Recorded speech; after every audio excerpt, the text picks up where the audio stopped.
لیے اگر صرف میرے محبوب کی جبین کو دیکھ لیتی تو اپنے دلوں کو کاٹ لیتی. اور قرآن نے اس پس منظر کو بیان کیا. حضرت یوسف علیہ السلام کہ جب مصر کی بیمار دوشیدگی، مصر کی بیمار دوشیدگی سیدنا یوسف علیہ السلام پر دوڑے ڈالنے لگی.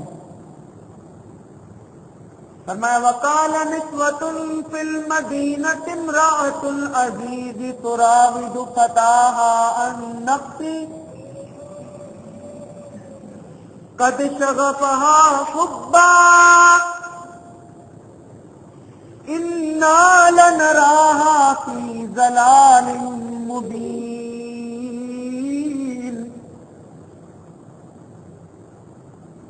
مصر کی عورتوں نے عزیز مصر کی بیگم کو یہ تانا دیا کہ کل تک جو بازاروں میں بکتا تھا آج سے اپنا محبوب بنا لیا. اگر چاہنا تھا تو کسی شہزادے کو چاہتی. ہم شہزادیوں کی محبت کو بھی بدنام کر دیا بدذوق نے. قرآن کہتا ہے فلما سمعت بمکرہن، عزیز مصر کی بیوی نے یہ تانا سنا. وارسلت الیہن، انہیں انوائٹ کیا، انہیں مدعو کیا، انہیں بلایا. وآتدت لہن متکئا، اور ان کو قطار میں بٹھا کر ان کے سامنے دسترخوان سجایا، فروٹ رکھے. وآتت كل واحدة منهن سكينا، اور ان کے ہاتھوں میں چھریاں دے دی تاکہ وہ فروٹ کاٹ سکے.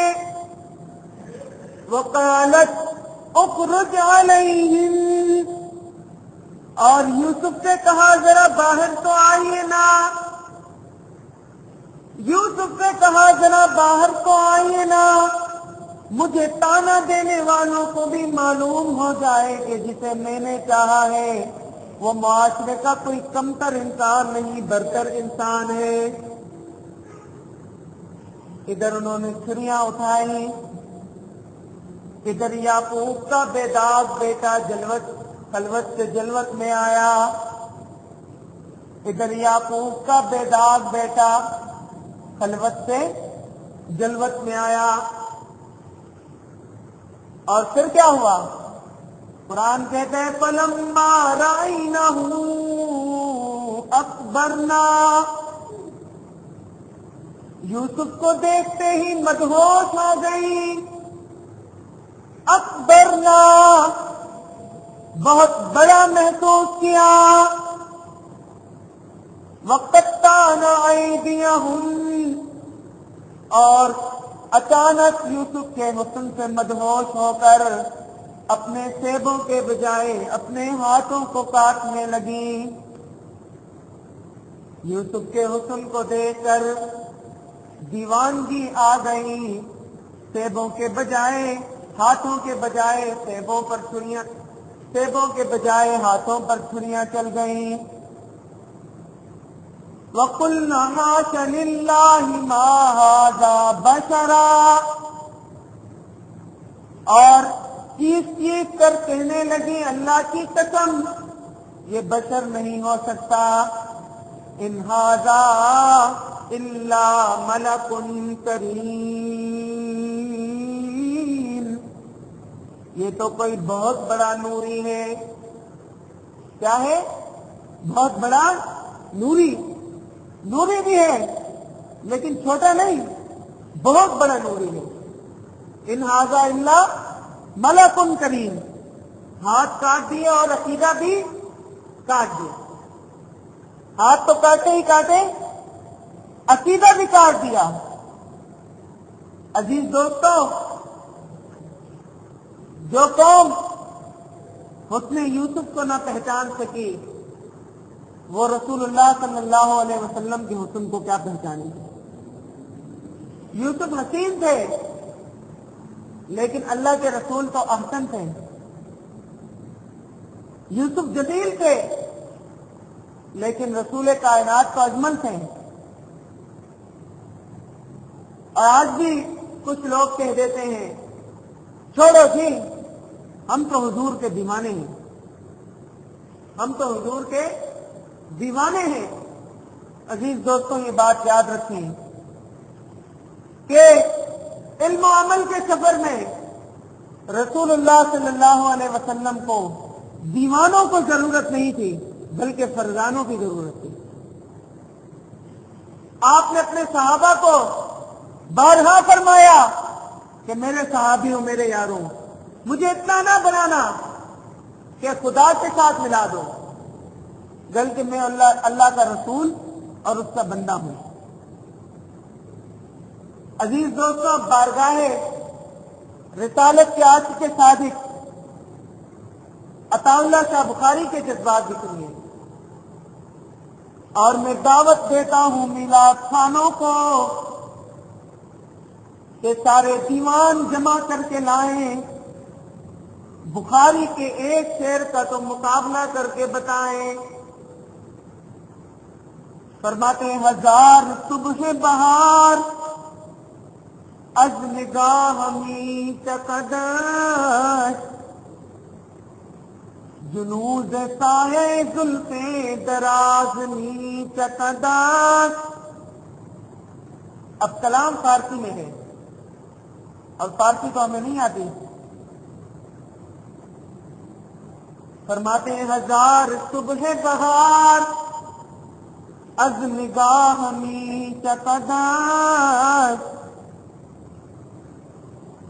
کہ رسول کریم صلی اللہ علیہ وسلم جو اپنی نظریں اٹھائیں تو بہاریں مچل کر رہ جائیں، جنوں سایہ زلف دراز می چقدر، کہ وہ حسینوں کا حسین جب اپنی زلفیں کھولیں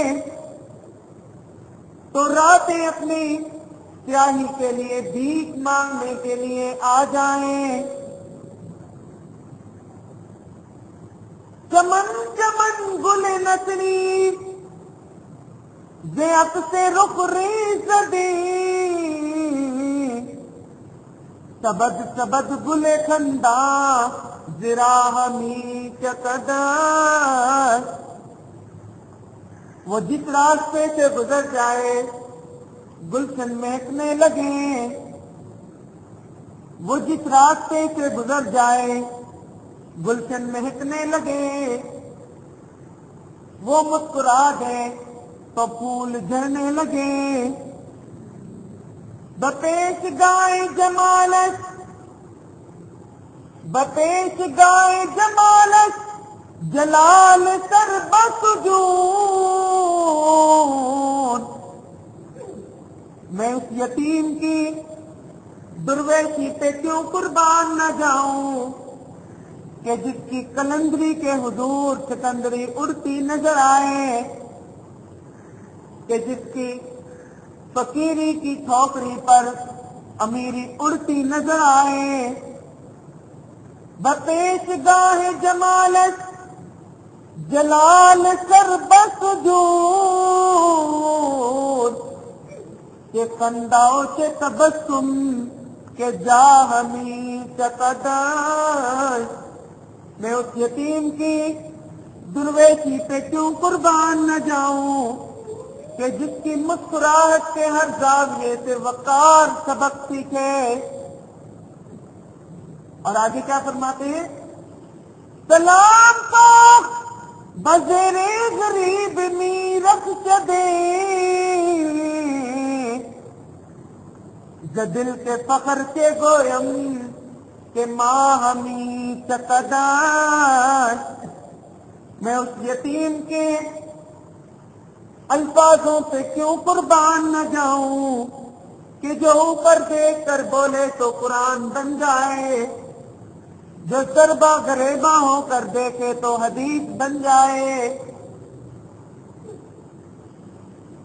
بس کہ گفتگو